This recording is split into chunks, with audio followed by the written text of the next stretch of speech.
बांसुरी बजाई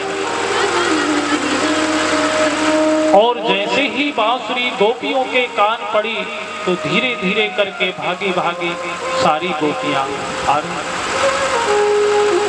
पूर्णिमा का ही दिन क्यों चुना? क्योंकि पूर्णिमा के दिन जब हम चंद्रमा के दर्शन करते हैं तो हमारे मन में भी हिलोर उथल पुथल होती है। तो भगवान कहना चाह रहे हैं कामदेव से कि कामदेव, हम तुम्हें चुनौती देते हैं। कोई व्यक्ति को सोते में मार दो, कोई बड़ी बात नहीं है, पर पूर्णिमा के दिन जिसमें हमारा मन बड़ा प्रफुल्लित रहता है तो भगवान ने पूर्णिमा की रात चुनी और बांसुरी बजाई। तो जैसे ही गोपियों के कान में पड़ी, उन्हीं गोपियों को जिसने भगवान ने उनका चीर हरण कराया, तो गोपियां भागी भागी आ रही है। कोई गोपी दूध गर्म कर रही थी तो दूध चूल्हे पे ही छोड़ दिया। कोई गोपी पति देवता को भोजन पवा रही थी तो भोजन 2 रोटी परसी और इसके बाद पकाई थी। कोई गोपी अपने बच्चे को स्तनपान करा रही थी, बच्चे को वही छोड़ के। कोई गोपी आंख में काजल लगा रही थी, एक आंख में ही लगा और छोड़ दिया। वस्त्र ऊपर के वस्त्र नीचे होश नहीं। पर ये बातें व्यास जी ने भागवत में लिखी क्यों, ये समझिए कि माता बहनों को सबसे इन्हीं चीजों से प्रेम है।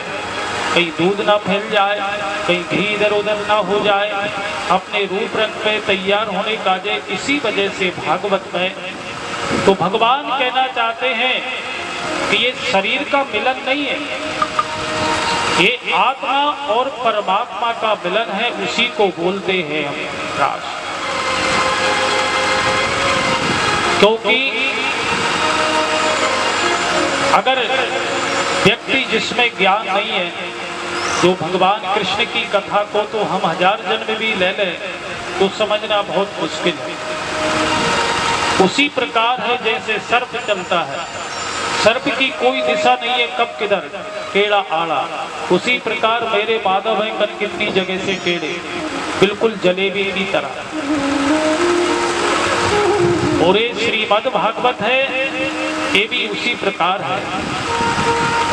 क्योंकि जो मिठाई 2 कढ़ाई में बनती है वो बहुत मीठी होती है। एक जलेबी पहली कढ़ाई में गरम करी जाएगी, फिर चाशनी में डाली जाती है। इसी प्रकार ये श्रीमद् भागवत महापुराण व्यास जी ने लिखी, पर सुखदेव रूपी कढ़ाई में डाल करके इसमें इतनी चाशनी भरी है कि भक्त अनादि काल से इसका पान कर रहे हैं और जो भक्त इसमें डूबा है वो डूबता ही चला जाता है।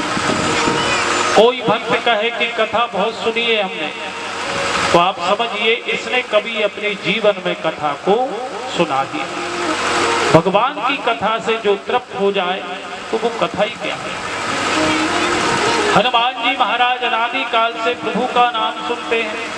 यत्र यत्र रघुनाथन कीर्तिनम तत्र तत्र कृतमास्तक कांजलियम बाष्पवारि परिबोलोचनम मारुति नमत राक्षसांतकम। उन्हें निमंत्रण देने की आवश्यकता नहीं है, हनुमान जी निरंतर आते हैं। उसी प्रकार बांसुरी बजी तो गोपियां जाने लगी। एक गोपी को पति देवता ने एक कमरे में बंद कर दिया। ऐसा प्राणायाम लगा के सबसे पहले वो गोपी पहुंच गई। स्वागत हुआ और जैसे ही स्वागत हुआ तो भगवान ने कहा, द्रुता गमन कारणम देवियों, कैसे आना हुआ? रात्रि का समय है, इस तरह से आना ये मर्यादा के विपरीत है। तो जैसे ही स्वागत करा तो गोपियों को बहुत अच्छा लगा, पर जैसे ही प्रश्न करा भगवान ने कि द्रुता गमन कारणम, क्यों आई हो आधी रात्रि में? ये शोभा नहीं देता स्त्री के लिए। भगवान कहने लगे, देवियों चंद्रमा के दर्शन के लिए आई हैं। तो सबने अपना सिर हिला दिया। बहुत तरह से भगवान ने पूछा कि पति देवता से कोई झगड़ा है गया? तो सिर हिला दिया गोपियों ने नहीं। देखो देवी, प्यार इसमें दूर से ही अच्छा रहता है। हम जिससे प्रेम करते हैं, जिससे दूर रहो उतना ही अच्छा प्रेम रहेगा। अगर वो करीब आ जाएगा तो वो प्रेम का रूप नहीं रहता। अगर तुम मुझे देखने के लिए आई हैं तो आते जाते मेरा दर्शन कर लिया करो। देवी, अर्धरात्रि में पर पुरुष के पास आकर के ये प्रेम इसमें ठीक नहीं है। भगवान ने दुनिया भर की बहुत खरी खोटी गोपियों को सुनाई, पर ये गोपियां साधारण नहीं है। ये गोपियां साधारण नहीं है। जब मेरे प्रभु मर्यादा पुरुषोत्तम राम छैल छबीले बन करके, जब दूल्हा सरकार बन करके गए थे, तो जिन्होंने देखा उनको यही मन में लगा काश हमें प्राप्त होते। मिथिला वासिनी दंडकारणी, अरे भगवान, तापस वेश विशेष उदासी 14 वर्ष राम वनवासी। उन वनवासियों को देख करके ऋषि महात्मा जो हजारों वर्ष की समाधि में थे, उनके मन में भी ये प्रश्न लगा काश हमें स्त्री बनाया होता। तो दंडकारणी वासिनी गौलोक वासिनी वो है जो साधारण नहीं है गोपी। गोपी ही कृष्णम रसम पिबती, तो वो साधारण गोपी नहीं है। तो गोपियों ने आके, भगवान ने बहुत खरी खोटी सुनाई, तो गोपी कहने लगी कि जब तक इनको कुछ सुना नहीं देंगे ये प्रवचन देते रहे।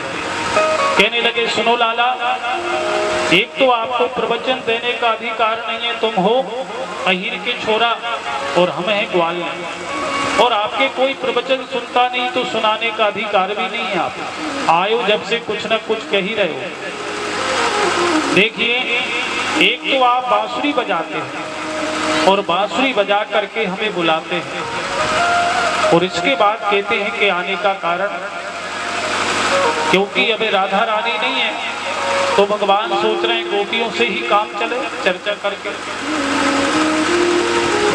और जैसे ही गोपियों को परखा, क्योंकि ये है महाराज, आत्मा और परमात्मा का मिलन है, इसमें शरीर का मिलन नहीं है। जो मात्र शरीर को मिल ही जानते हैं तो वो लंपट पुरुष भगवान की कथा को समझ नहीं पाते, क्योंकि आत्मा परमात्मा का जो मिलन है, समझिए कोई बालक किसी शीश महल में चला जाए तो वो बालक अपने ही बिंब देख करके प्रसन्न होता है, जबकि कोई वो दूसरा नहीं है। जो दिख रहा है, जैसे देख रहा है, वो भी खुद ही है।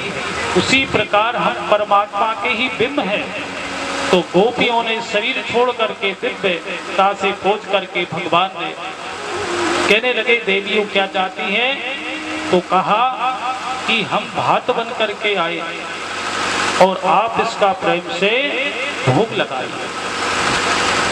भात और भगत में ज्यादा फर्क नहीं है। जिस प्रकार से धान को कूटा जाएगा, मूसल से उसके छिलके निकाले जाएंगे, उसी प्रकार भक्ति की दुर्दशा होती है जब जाकर के वो भात बनता है। और भगवान को दधी भात बहुत ही प्रिय है।